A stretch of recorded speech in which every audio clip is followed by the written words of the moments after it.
नमस्कार दोस्तों। आज कहानी पेश है एक 20 साल के लड़के की जिसका नाम था विशाल। विशाल की एक गलती उसे इस अंजाम तक पहुंचा देगी, शायद ये विशाल ने कभी सोचा नहीं होगा। घटना वाराणसी के चौबेपुर थाना क्षेत्र की है, जहां पिछले साल अगस्त में एक दिन रहस्यमय तरीके से विशाल गायब हो गया। उसके परिजनों ने बहुत छानबीन की, खोजबीन की, पूछताछ की, दोस्तों से, रिश्तेदारों से बहुत जगह पता किया, लेकिन विशाल का कहीं कोई पता नहीं चला। जब लगभग 12 महीने बीत गए तो परिजनों को शक हुआ कि कहीं विशाल के साथ कुछ अनहोनी तो नहीं हो गई। परिजन पुलिस वालों के पास पहुंचे, थाना जाकर रिपोर्ट दर्ज करवाई। पुलिस वालों ने रिपोर्ट दर्ज की और छानबीन शुरू की, पूछताछ शुरू की, खोजबीन की। पुलिस ने जब छानबीन की और विशाल का मोबाइल कॉल डिटेल रिकॉर्ड निकलवाया, यानी कि सीडीआर, उसमें एक चौंकाने वाली बात सामने आई। उसमें पता चला कि जिस रात विशाल गायब हुआ था, उस रात उसकी कई बार बात अपने ममेरे भाई वीरू से हुई थी। पुलिस ने जब इस एंगल से जांच आगे बढ़ाई तो पाया कि गाजीपुर में पिछले साल अगस्त में गंगा किनारे एक शव मिला था। हो सकता है वो विशाल का हो। पुलिस ने सीडीआर के आधार पर वीरू को पूछताछ के लिए बुलाया और जब उससे सख्ती से पूछताछ की तो वीरू ने एक कहानी सुनाई। वीरू ने बताया कि विशाल उसके मामा का लड़का था।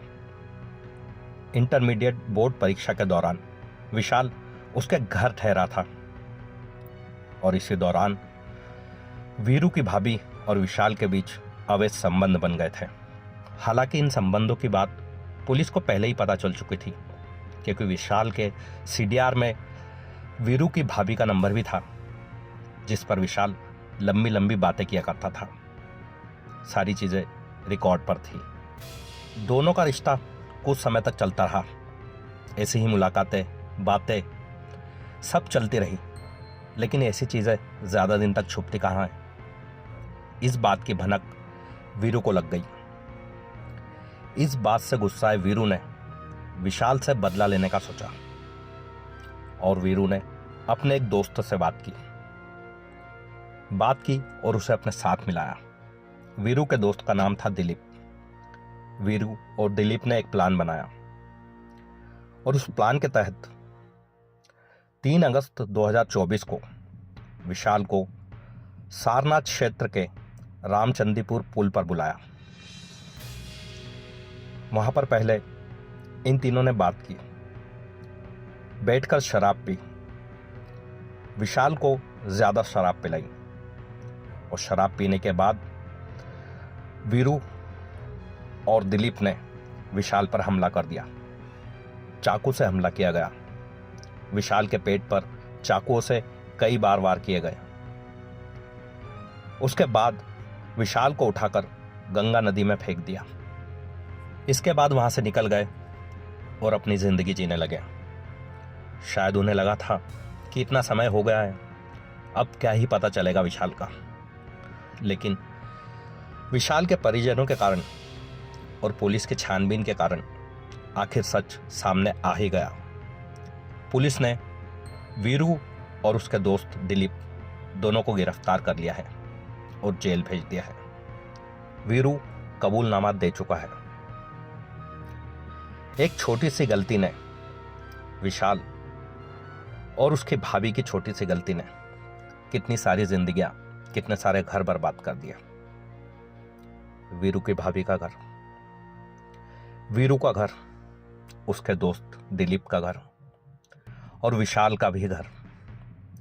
इन सब के घरों की क्या हालत होगी ये तो वही लोग जानते हैं। अगर विशाल अपनी पढ़ाई पर ही ध्यान देता, इन सब चक्करों में ना पड़ता, तो विशाल का यह अंजाम ना होता। अगर वीरू की भाभी इन सब चक्करों में ना पड़ती तो उनका घर भी बसा बसाया और खुशहाल होता। वीरू भी जेल में ना होता, दिलीप भी जेल में ना होता। वीरू भी समझदारी दिखा सकता था, अपनी भाभी से बात कर सकता था, भाई से बात कर सकता था, विशाल को बात करके समझा सकता था कि आगे से ऐसा कुछ ना हो, लेकिन वीरू ने भी गलत रास्ता चुन लिया। वीरू के दोस्त दिलीप ने भी गलत रास्ता चुन लिया। दिलीप भी वीरू को समझा सकता था, इस रास्ते पे ना चलने के लिए मना सकता था, कोई भी बातचीत करके तोड़ निकल सकता था, मगर अफसोस ऐसा हो ना सका। गलत रास्तों के गलत अंजाम, गलत मंजिल।